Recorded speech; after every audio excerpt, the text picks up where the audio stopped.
नमस्कार जय जगन्नाथ। आमे बाहरलु देवी देखी राति पाखापाखी 11टा 11:30 हो गला। छकर ना बढ़ई मुंडा एटा आमे फास्ट दर्शन कलु। संध्या टाइम रे टाउन भीड़ रोची आउ कार भी छाड़ुनी टाउन भीतर को से मो स्वामी कहले नाई आमे राति रे जिबा फांकारे माँ को दर्शन करिके आसीबा। देखि पारथिबे मंडप रे एते लोक भीड़ भी नथिले। आमे बहुत भलसे माँ को दर्शन करलु। आमे आसी एबे पहुँची गलु ओमपी रे।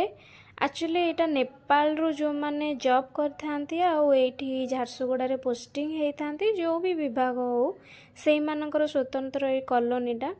एई मंदिरटा तांकर मोनेस्ट्री डिजाइन रो हेइची किंतु एठी बुद्ध नांती, एठी माँ दुर्गा अछंती। एठी बहुत फांका अछि काहेकि ना जहाँ भी कार्यक्रम थिला सेटा संध्या टाइम रे सरी जाइछि। आमे बास खाली आसिक टिके देखिकी बुलाबुली करिकी पळेइलु। आपण देखि पारुथिबे एठी मोनेस्ट्री रे जेमती अछि घंटी, एठी बहुत सारा घंटी भी अछि।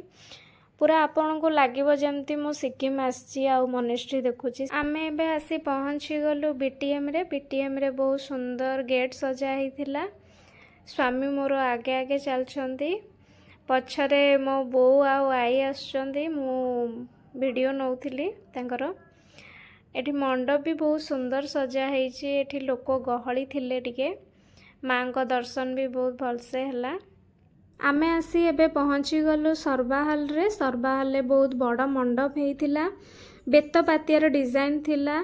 एठी माटी मूर्तिर डिजाइन भी हेइची। बहुत सुंदर लागुथिला, किछि यूनिक लागुथिला। लोक भिड़ भी थिले, सेति मो स्वामी गाड़ी पाखे रहिले, कहले नाई तुमे माने जाओ आराम से दर्शन करिके आस, मो एठी अछि। बेत पातियार माँ कर रूप भी हेइथिला। जदि वीडियोटी भल लागिथिबो ताले लाइक शेयर सब्सक्राइब कर देबे। जय जगन्नाथ।